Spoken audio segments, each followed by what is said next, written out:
পাকিস্তানের ইতিহাসে এক নতুন অধ্যায় রচিত হলো। দেশটিতে প্রায় ৬০ বছর পর এক সেনা কর্মকর্তাকে ফিল্ড মার্শাল পদে পদোন্নতি করা হয়েছে। পাকিস্তানের প্রধানমন্ত্রী শেহবাজ শরীফের কার্যালয় থেকে ২০ মে জানানো হয়েছে বিশেষ এই ঘোষণা। আর সবচেয়ে মর্যাদাপূর্ণ এই পদ পেয়েছেন বর্তমান সেনাপ্রধান জেনারেল সৈয়দ আসিম মুনির।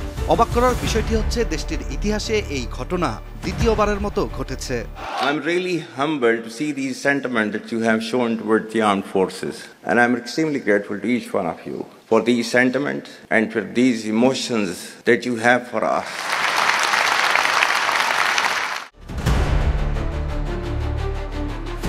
এদিকে পাকিস্তানের স্থানীয় গণমাধ্যম আরব নিউজ পাকিস্তানের একটি প্রতিবেদন থেকে জানা যায়, বিশেষ এই পদোন্নতির ঘোষণা এসেছে ভারতের সাথে সাম্প্রতিক ৪ দিনব্যাপী সীমান্ত সংঘাত শেষের পর, যেখানে ইসলামাবাদ অপারেশন বুনিয়ান মারসুস নামে পরিচিত ভারতের বিরুদ্ধে চালানো অভিযানে পাকিস্তানের কৌশলগত সাফল্যের স্বীকৃতিস্বরূপ মুনিরকে এই বিশেষ ও বিরল মর্যাদা দিয়েছে। এখন অনেকের মনেই প্রশ্ন, ফিল্ড মার্শাল পদটি আসলে কি? এটি মূলত একটি ৫ তারকা সামরিক পদবি, যা সাধারণত যুদ্ধকালীন সময়ে বা যে কোনো সময় অসাধারণ নেতৃত্ব প্রদর্শনের স্বীকৃতিস্বরূপ প্রদান করা হয়। এটি মূলত একটি আনুষ্ঠানিক বা সম্মানসূচক পদ, যা কেবলমাত্র ব্যতিক্রমী কৃতিত্বের জন্যই বরাদ্দ।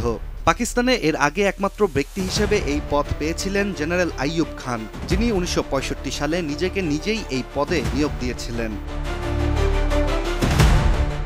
আরব নিউজ পাকিস্তানের প্রতিবেদন থেকে আরও জানা যায়, মন্ত্রিসভার বৈঠকে সিদ্ধান্ত নেয়ার পর এক বিবৃতিতে প্রধানমন্ত্রী কার্যালয় জানিয়েছে, জাতীয় নিরাপত্তা নিশ্চিতকরণ এবং শত্রুদের পরাজিত করার ক্ষেত্রে জেনারেল আসিম মুনিরের কৌশলগত দক্ষতা ও সাহসী নেতৃত্বের স্বীকৃতিস্বরূপ এই পদোন্নতি তাকে দেওয়া হয়েছে।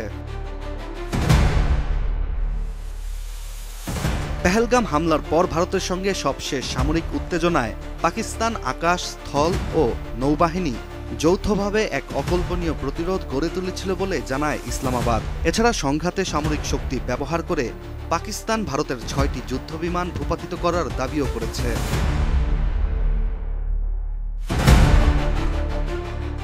এদিকে পদোন্নতির প্রতিক্রিয়ায় আইএসপিআর-এর প্রকাশিত এক বিবৃতিতে জেনারেল মুনির জানিয়েছেন, এটি কোনো ব্যক্তিগত অর্জন নয়, বরং পাকিস্তানের সশস্ত্র বাহিনী এবং সমগ্র জাতির জন্যই একটি সম্মান।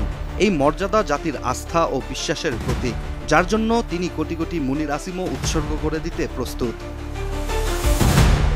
অন্যদিকে ফিল্ড মার্শাল পদটি মূলত প্রতীকী, কিন্তু দেশটির একাধিক নিরাপত্তা সূত্র জানিয়েছে জেনারেল মুনির সেনাপ্রধান পদে বহালই থাকবেন।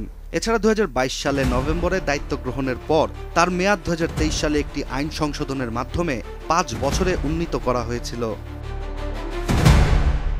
সাধারণত সামরিক বাহিনীর ফিল্ড মার্শাল পদ ইতিহাসের প্রতীক হিসেবেই পরিচিত থাকে, আর পাকিস্তানে এই বিরল সম্মান আবারও ফিরে এলো এক রক্তক্ষয়ী সংঘাতের মাধ্যমে। কিন্তু এখন প্রশ্ন, এই সম্মান কেবল অতীতের প্রেরণা হয়ে থাকবে, নাকি ভবিষ্যতের সামরিক ও রাজনৈতিক রূপরেখায় স্থায়ী প্রভাব ফেলবে, তা হয়তো সময়ই বলে দিবে।